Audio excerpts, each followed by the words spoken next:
Students, आज हम लोग एक नया टॉपिक पढ़ेंगे जिसका नाम क्या है, वैक्यूल। तो आज हम लोग इस क्लास में वैक्यूल के बारे में बात करेंगे और एक टॉपिक है जिसका नाम माइक्रो बॉडीज है।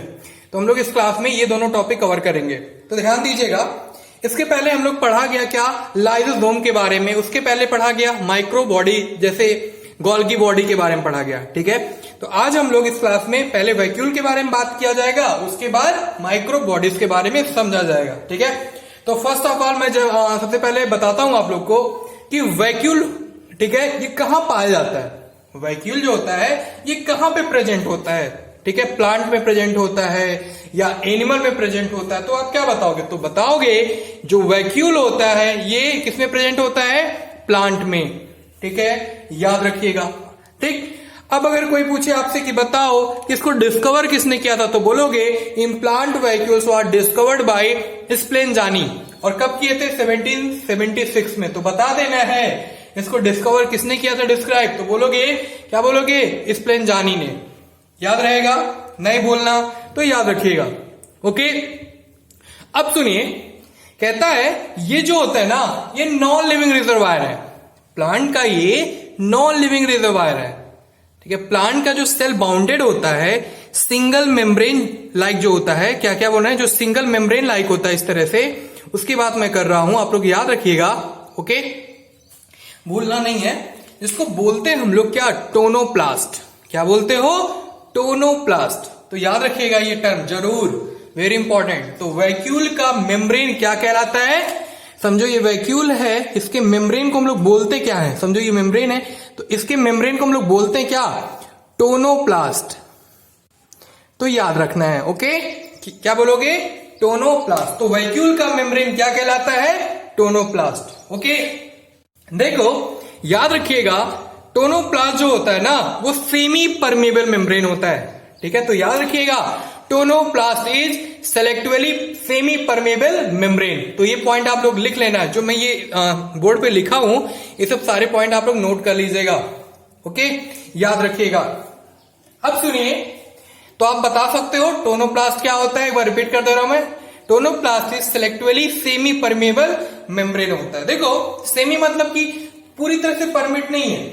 और जैसे हम लोग पढ़ा गया सेल वॉल के बारे में कुछ क्लासों में, तो वहां पे देखते हैं सेल वॉल जो होता है ना, वो सेमी परमेबल नहीं होता है, वो सबको अलाउ करता है। लेकिन अब इसके लिए क्या होगा, इससे परमिशन लेना पड़ेगा, तभी कोई चीज मॉलिक्यूल कुछ भी इंटर कर सकता है इसके अंदर। आर्योसन में, तो ये बातें याद रखिएगा।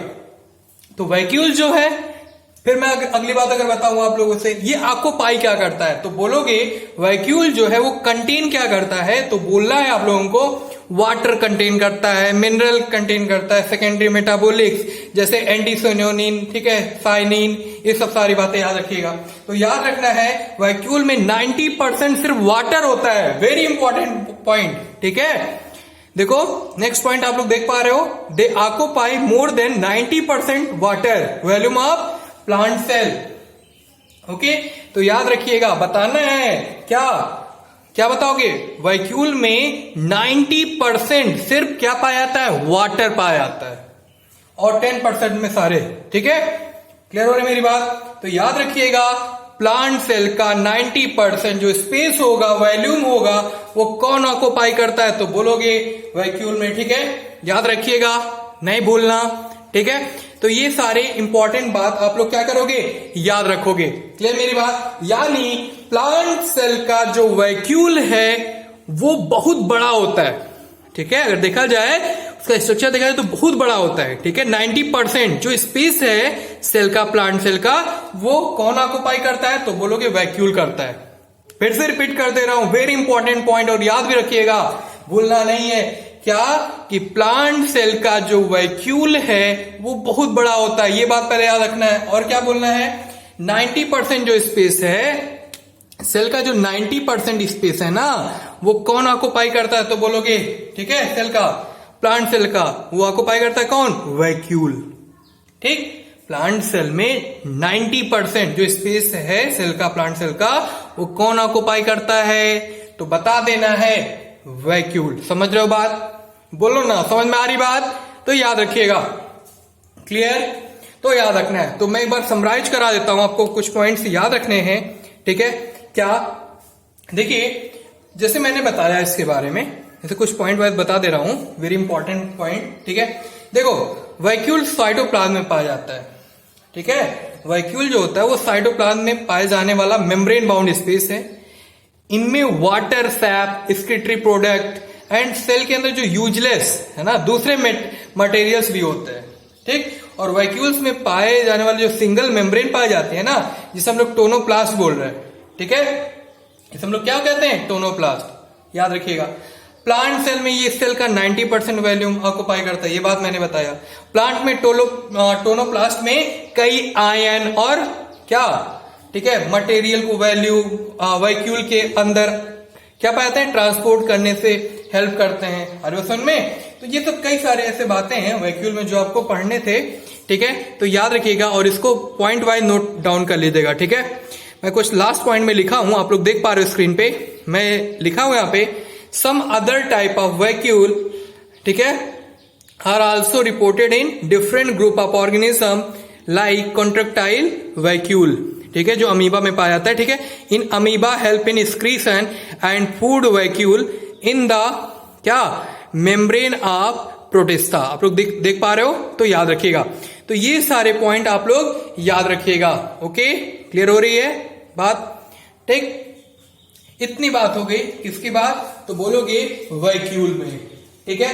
अब हम इसके आगे की बात करेंगे, अगला जो टॉपिक है, ठीक है, इसका नाम क्या है, माइक्रो बॉडीज। तो आप बता सकते हो वैक्यूल में, ठीक है, यहां से अगर 4-5 क्वेश्चन बनते हैं, जो भी क्वेश्चन बनते हैं तो आप बता सकते हो। यही पूछेगा कि ठीक है वैक्यूल को किसने डिस्कवर किया था, तो बता देना स्प्लिंजानी ने। ये कैसे होता है, नॉन लिविंग रिजर्वायर है। तो इस तरह से, ठीक है, रिमाइंड करके आप लोग पढ़ लेना पूरा अच्छे से। तो ये बात थी, ठीक है, और इसको नोट कर लीजिएगा आप लोग। ये बात थी किसका, कौन सा टॉपिक का, तो बोलोगे ये था वैक्यूल के बारे में हम लोग पढ़े और समझे, ठीक है बच्चों। क्लियर हो रही मेरी बात, तो याद रखिएगा। चलिए अब स्टार्ट करते हैं हम लोग माइक्रो बॉडीज के बारे में, ठीक है।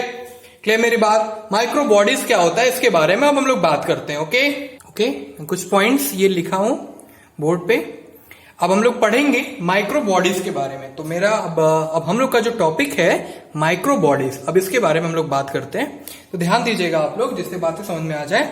देखो माइक्रो बॉडीज जो होता है ये single membrane bound cell organelles हैं। जैसे हम लोग पढ़ते हैं, जैसे कोई सेल ऑर्गेनल्स हैं, हो सकता है वो मेम्ब्रेन बाउंड है, बट क्या डबल मेम्ब्रेन बाउंड है, जैसे mitochondria double membrane bound cell organelles हैं।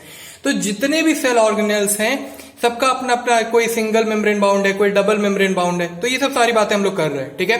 तो ध्यान देना आप लोग, तो ये भी याद रखना है माइक्रो बॉडीज जो होता है ये भी single membrane bound cell organelles हैं जो साइटोप्लाज्म में होगा, प्रेजेंट होगा। आप लोग को बताया था मैंने क्या, कि बहुत पहले भी, कि ये सेल वॉल होता है, सेल वॉल के अंदर क्या होता है, सेल मेम्ब्रेन पाया जाता है, सेंटर में क्या पाया जाता है, न्यूक्लियस पाया जाता है, ठीक है। और ये सेल मेम्ब्रेन और न्यूक्लियस के बीच में क्या पाए जाते हैं, साइटोप्लाज्म।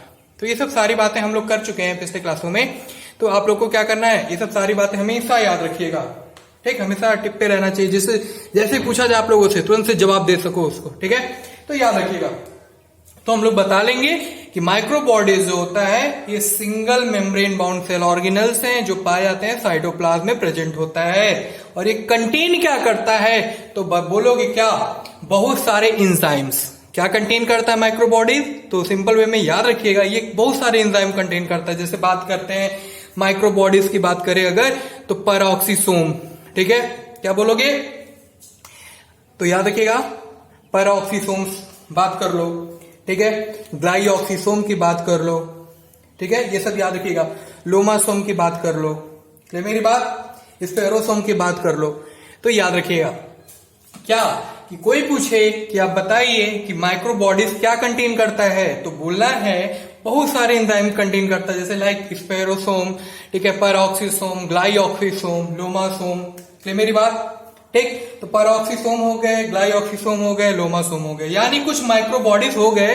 कौन कौन से, कुछ माइक्रो बॉडीज हो गए, जैसे क्या, ठीक है, क्लियर मेरी बात, याद रखिएगा। जैसे पेरोक्सीसोम्स, जैसे देखिए ना कुछ माइक्रो बॉडीज की हम बात कर रहे हैं, जैसे क्या, पेरोक्सीसोम, ग्लाइऑक्सीसोम हो गए, ठीक है, लोमासोम हो गए, यानी कुछ माइक्रो बॉडीज हो गए। कौन कौन से, हमेशा फिर से याद रखिएगा, फिर से रिपीट कर दे रहा हूं, स्पेरोसोम, परऑक्सीसोम, ग्लाइऑक्सीसोम और लोमासोम। ये सब क्या है? माइक्रो बॉडीज है, याद रखिएगा, ठीक है। और याद रखिएगा माइक्रो बॉडीज जो होते हैं वो कंटेन करते हैं एंजाइम्स, ठीक। इसे मत समझिएगा, इसको याद रखिए क्या है, ये भी एक माइक्रो बॉडीज है। तो मेरी बात, तो पहले हम वन बाय वन स्पेरोसोम की बात करेंगे, फिर पैराऑक्सीसोम की बात करेंगे, फिर ग्लाइऑक्सीसोम की बात करेंगे, फिर लोमासोम की बात करेंगे। बहुत सिंपल सोचिएगा, बहुत इजी सा कॉन्सेप्ट है, समझ में आ जाएगा, ठीक है। तो बात को ध्यान से सुनिएगा, इसको मैं इरेज कर दूं, ओके, ध्यान देना आप सभी।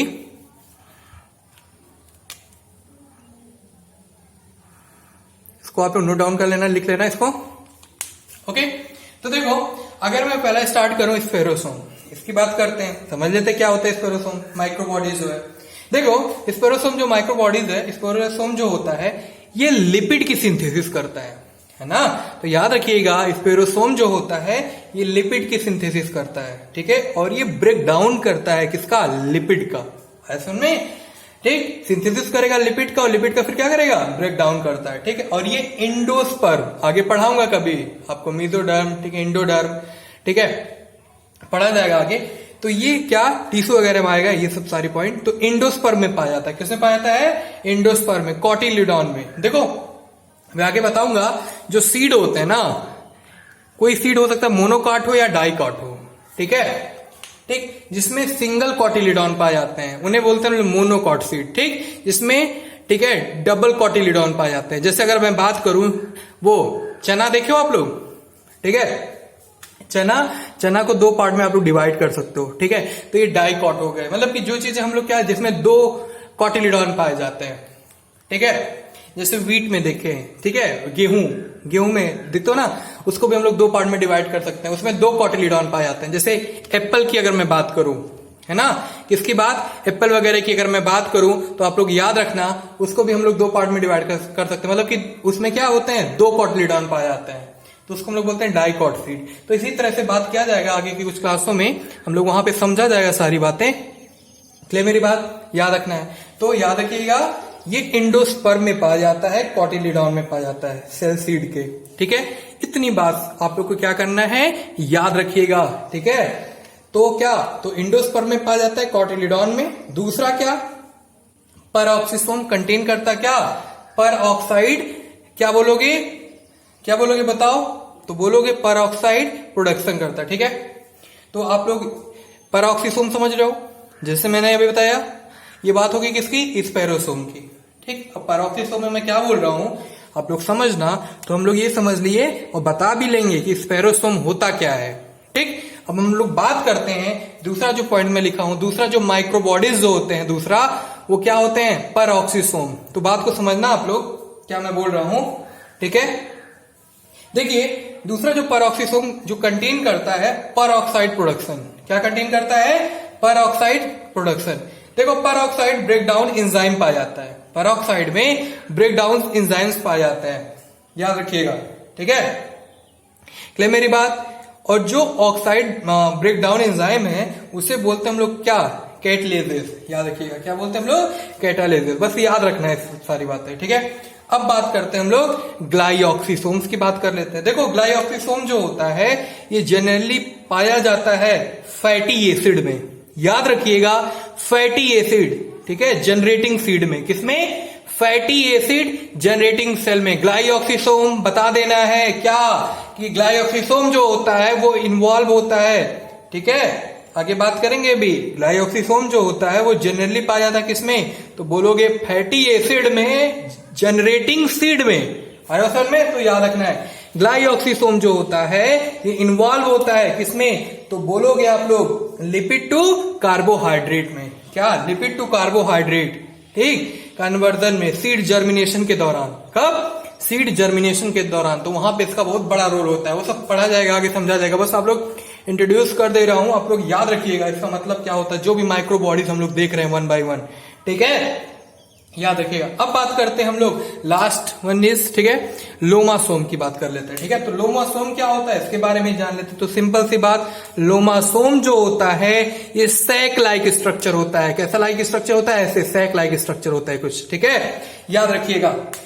जो पाया जाता है कहाँ पे, प्लाज्मा लेमा। जब सेल वॉल मैंने पढ़ाया था तो वहां पे आप लोग को बताया था, तो याद रखिएगा प्लाज्मा लेमा, ठीक है। और सेल वॉल के बीच में इन्वॉल्व होता है, क्या होता है, प्लाज्मा लेमा और सेल वॉल के बीच में, याद रखिएगा। फिर से रिपीट कर दे रहा हूं, प्लाज्मा लेमा और सेल वॉल के बीच में इन्वॉल्व होता है ये, ठीक है। याद रखिएगा फॉर्मेशन के, किसके, तो बोलोगे फंजाई के सारे ऐसे फंजाई के क्या करता है, फॉर्मेशन में हेल्प करता है, ठीक है। तो ये थी बात माइक्रो बॉडीज की, सिंपल सी बात, इतनी बात याद रखिएगा, काफी है इसके लिए माइक्रो बॉडीज, ठीक है। ओके, हम लोग 2 पॉइंट्स पढ़ा गया, 2 टॉपिक आज पढ़ा गया। पहला तो हम लोग पढ़े इसके बारे में, तो आपको बता देना है। इसके पहले क्या पढ़े हम लोग, माइक्रो बॉडीज अभी पढ़े, ठीक है। और इसके पहले क्या पढ़े हम लोग, वैक्यूल के बारे में पढ़े, जो कहां पे प्रेजेंट था, प्लांट में। तो ये दोनों टॉपिक आप लोग बहुत अच्छे से इसको, ठीक है, समराइज करके तैयार कर जाइएगा, ठीक है। अब हम लोग जब भी मिलेंगे नेक्स्ट क्लास में, वहां पे हम लोग बात किया जाएगा किसके बारे में, तो याद रखिएगा वहां पे हम लोग बात किया जाएगा किसके बारे में, माइटोकॉन्ड्रिया के बारे में, राइबोसोम के बारे में, ठीक है। और लास्ट वन इज क्या बचेगा हम लोग का, न्यूक्लियस। तो न्यूक्लियस के बारे में फिर पढ़ा जाएगा, जिससे ये चैप्टर फिर क्या हो जाएगा, कंप्लीट, ठीक। फिर सेल से कोई भी क्वेश्चन हम लोग से फंसना नहीं चाहिए, तो मैं एक टेस्ट रखूंगा आप लोग के लिए, उसको आप लोग तैयार करके रखिएगा, जिससे टेस्ट अच्छा दे सको आप लोग, ठीक है। बहुत अच्छे से मेहनत करिए, जिससे कोई भी कंफ्यूजन ना रहे, किसी भी टॉपिक में, किसी भी पॉइंट में, किसी तरह का अगर आप लोग को डाउट है तो उसको जरूर पूछें हमसे, ठीक। तो इसके बाद जब भी हम लोग मिलेंगे, माइटोकॉन्ड्रिया पढ़ा जाएगा, प्लास्टिड पढ़ा जाएगा, ठीक है, उसके बारे में डिटेल स्टडी किया जाएगा, राइबोसोम के बारे में पढ़ा जाएगा, साइटोस्केलेटन के बारे में, सिलिया एंड फ्लैजला, और लास्ट क्या बचेगा, न्यूक्लियस के बारे में बात कर लिया जाएगा। ओके, तो आज की क्लास में इतना ही। अब हम लोग मिलेंगे नेक्स्ट क्लास में, फिर वहां आगे की बात करेंगे, ठीक है। बट फिर से रिपीट कर रहा हूं, बहुत अच्छे से आप लोग स्टडी करो, जो भी डाउट है उसको पूछिए बार बार, ठीक है। जब तक क्लियर ना हो जाता तब तक उसके पीछे पड़े आइए टॉपिक के, कैसे क्लियर नहीं होगा, आ रही बात समझ में। तो मिलते हैं हम लोग अगले क्लास में, वहां पे बात किया जाएगा माइटोकॉन्ड्रिया, जो क्या होता है, बहुत इंपॉर्टेंट सेल ऑर्गेनेल्स है। ये क्या करता है, इसे बोलते हैं हम लोग पावर हाउस ऑफ सेल, ठीक है। तो मिलते हैं हम लोग अगले क्लास में, फिर बात करेंगे माइटोकॉन्ड्रिया की। Okay, thank you.